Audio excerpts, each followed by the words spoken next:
तो पहली चीज क्या होता है, जो एनएस एनएस एनएस एनएस ऐसे चलते हैं ना, अब आप बोलेंगे सर एन के बाद तो यहाँ एन भी तो आ सकता था, आपने ऐसा ही क्यों लिया? तो उसके लिए हम यूज करते हैं हेट्रोपोलर स्ट्रक्चर, हमेशा इवन नंबर में चलता है, एनएस एनएस एनएस इस तरीके का स्ट्रक्चर, इसको बोलते हैं हेट्रोपोलर स्ट्रक्चर। ये अपने आप में क्वेश्चन है, कई बार पूछा जाएगा भाई हेट्रोपोलर स्ट्रक्चर कहाँ यूज होता है, आप क्या बोलेंगे? डीसी मशीन में, है ना, एनएस एनएस एनएस। उसके बाद देखो क्या होता है, ये जो आर्मेचर और आपके पोल के बीच में एयर गैप है कि नहीं, एयर गैप, और एयर गैप तो होनी चाहिए भाई, ये स्टेशनरी पार्ट है, ये पूरा का पूरा क्या है, स्टेशनरी पार्ट है, रुका हुआ है, स्टेशनरी है, और अंदर वाला आर्मेचर क्या है, रोटेटिंग टाइप का। तो भाई कोई स्टेशनरी और कोई रोटेटिंग है तो बीच में एयर होगी तभी तो होगा, तो इसका मतलब कोई एयर गैप होनी चाहिए। तो एयर गैप कितनी होनी चाहिए, 0.5 से लगा के 2 mm के बीच में एयर गैप होती है डीसी मशीन, ठीक है। चलो इतनी डिटेल अभी हमारे इंट्रोडक्टरी स्लाइड पे बहुत है, अब चलते हैं वन बाय वन। तो हम लोग पहले पढ़ते हैं यॉक के बारे में, ठीक है।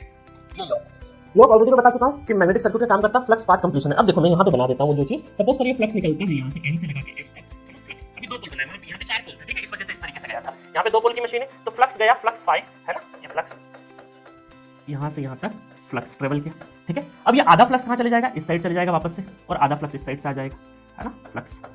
तो हम क्या बोलेंगे भाई, यो क्या करता है, फ्लक्स पाथ कंप्लीशन करने में हेल्प करता है। स्मॉल मशीन में कास्ट आयरन का यूज करते हैं हम लोग, ये बनाने के लिए कास्ट आयरन का यूज करते हैं, और थोड़ी सी बड़ी मशीन होती है उसमें क्या करते हैं, कास्ट स्टील का। ये डिपेंड करेगा कि भाई क्वांटिटी वाइज बनानी है क्वालिटी वाइज बनानी। कास्ट स्टील थोड़ा सा महंगा पड़ता है, इस वजह से थोड़ी सी क्वालिटी इंप्रूव होती है, इसलिए लार्ज मशीन में बनता है, क्योंकि लार्ज मशीन अगर यूज होती है तो वहां पर जो भी इंडस्ट्री यूज करेगी उसको क्वालिटी से मतलब होता है, ठीक है।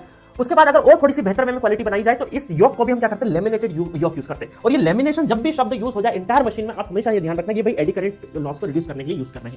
और ये लेमिनेटेड योक कहां यूज करते हैं, नॉर्मली हम लोग पावर इलेक्ट्रॉनिक्स कन्वर्टर्स में। आपने पावर इलेक्ट्रॉनिक्स में ड्राइव देखा होगा, ड्राइव में भी डीसी मशीन बहुत यूज होती है हमारी, ठीक है। तो वहां पर हमें, क्योंकि पावर इलेक्ट्रॉनिक्स सब्जेक्ट इसलिए पढ़ते हैं कि एफिशिएंट हमारे सिस्टम को एफिशिएंट बनाना है, तो एफिशिएंट बनाना है तो भाई ये योक में जो छोटा मोटा भी आयरन लॉस हो रहा होगा, क्योंकि देखो ये काय का बना है, कास्ट स्टील या कास्ट आयरन, मतलब एक तरह का मैग्नेटिक मटेरियल है, थोड़ा देखा जाए तो मैग्नेटिक मटेरियल। अब मैग्नेटिक मटेरियल के अंदर मान लीजिए ये अगर फ्लक्स जा रहा है तो इसका मतलब है कि इसकी वजह से यहाँ पे एडी करंट तो आएगा ही आएगा पिक्चर में। अगर हम ट्रांसफार्मर में हमारा एडी करंट आया है तो बाकी तो किसी मशीन में आ ही सकता है, जिस भी मशीन में फ्लक्स जा रहा है वहां पे एडी करंट आएगा। तो एडी करंट को रिड्यूस करने के लिए लेमिनेशन यूज करते हैं। हालांकि इंडस्ट्री लेवल पे हम बहुत ज्यादा लेमिनेटेड योक नहीं यूज करते, क्योंकि वो बहुत इतना बड़ा लॉस नहीं होता है कंपैरेटिवली कि उसको हम रोकने के लिए बहुत ज्यादा खर्चा कर देंगे, उतना तो हमारा लॉस नहीं हो जितना हम बचाने के लिए करेंगे। बट जहां ऐसा हो गया कि भाई एक स्पेशल पर्पस है, हॉस्पिटल वाली जैसी जगह यूटिलिटी या स्पेस में कोई चीज जा रही है जहां पे हमें हाई एक्यूरेसी चाहिए, तो वहां पर हमें पैसा मैटर नहीं करता, क्वालिटी मैटर करता है, तो वहां पर हम क्या करते हैं, लेमिनेटेड योक यूज करेंगे।